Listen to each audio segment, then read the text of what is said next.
Une pierre qu'on devrait appeler pierre de fondation parce qu'elle est associée à une symbolique particulière. C'est la première pierre d'une nouvelle maison qui va grandir dans les mois à venir.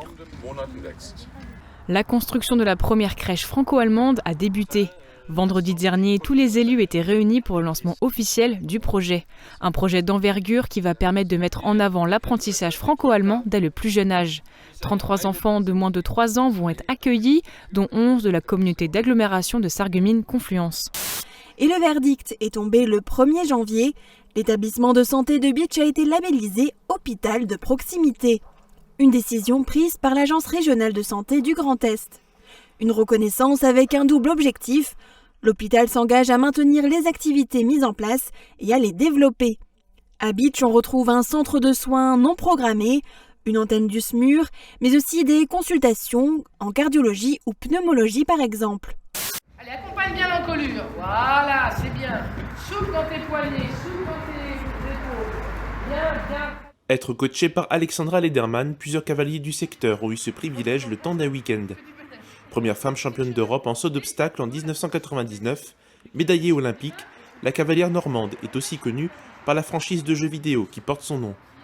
Elle s'est occupée d'un stage de perfectionnement au club hippique Sarreguemines Jump. Des applaudissements, un son qu'on n'avait plus entendu depuis longtemps dans la salle du W à Woustviller. Le dernier événement culturel organisé ici était le carnaval des enfants en février 2020. Pandémie oblige, les spectacles de la saison culturelle prévus cette année-là ont été reportés une première fois en 2021, puis en 2022. Mais cette fois, ça y est, le public a pu retrouver les gradins pour assister au premier spectacle, celui de l'humoriste Julien Strelzik. C'est la vision qu'on a des séries américaines qui se passent à l'hôpital, on est d'accord? Il y a une ambiance. Je parlais à Ernest Villers à minuit et demi, quoi. Les futurs logements seniors prennent forme. Vous pouvez déjà apercevoir ici la forme des 2 pavillons à Rohrbach-les-Bitches. Ils seront chacun constitués de 4 logements. Au total, on y trouvera 6 F2 de 47 mètres carrés et 2 F3 de 63 mètres carrés. Une offre complémentaire à l'EHPAD Albert Schweitzer, situé à seulement quelques mètres. Moi, pour moi, ma plus grande satisfaction, c'est de revoir un élève sur la route qui me dit, grâce à toi, j'ai pu en faire mon métier. Et ça, c'est la plus belle des récompenses, en tout cas pour un pédagogue, un musicien pédagogue, parce qu'en fait, on peut faire les deux. Voilà, je pense qu'on est là pour accompagner des gens, mais on est aussi là pour transmettre. Et je pense que c'est pas incompatible. On peut être pédagogue et musicien à la fois.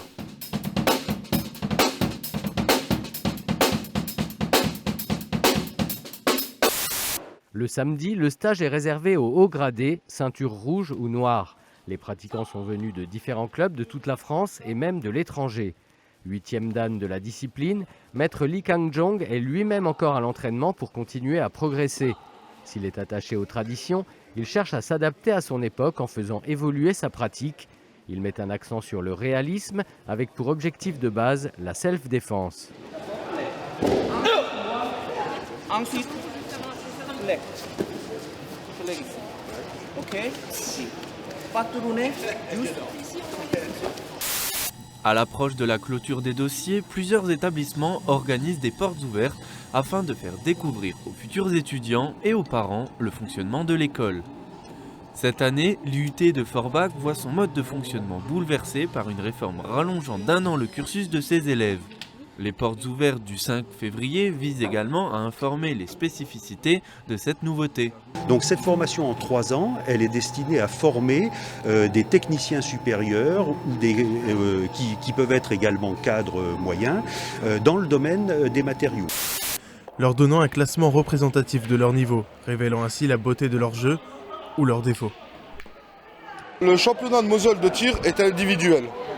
Seulement les clubs ont le droit d'inscrire le nombre de participants qu'ils veulent, donc à l'avance. Il y a 5 ateliers, comme vous pouvez voir. Donc il y a 5 ateliers, il y a une boule seule, machin, là. Chacun passe dans tous les ateliers et on calcule le nombre de points. Ensuite, c'est par rapport à ça qu'on déterminera les qualifiés pour le tour suivant. Ceux qui auront rempli le quota de points pourront alors participer à la suite des hostilités le 5 mars à Boulay.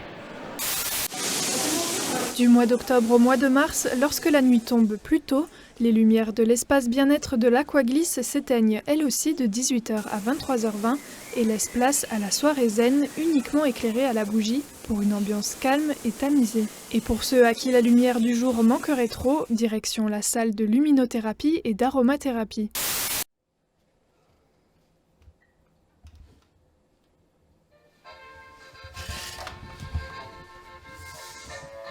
Ce film a plus de 25 ans. Denis Remarque, habitant de Petite-Rosselle, vient de ressortir cette vieille cassette VHS pour la transférer sur DVD. L'occasion de se remémorer cette époque où la choucroute se fabriquait de manière artisanale et à grande échelle. Tout à fait, c'était avec les amis d'antan, on partait une fois par année en Alsace et je me suis dit à l'époque que ce serait intéressant de pouvoir mémoriser ces moments de vie, quoi. En fait, voilà, c'était simplement pour souvenir, quoi. Un film souvenir, amateur, mais qui revêt aujourd'hui un caractère documentaire sur une époque révolue et qui semble bien lointaine.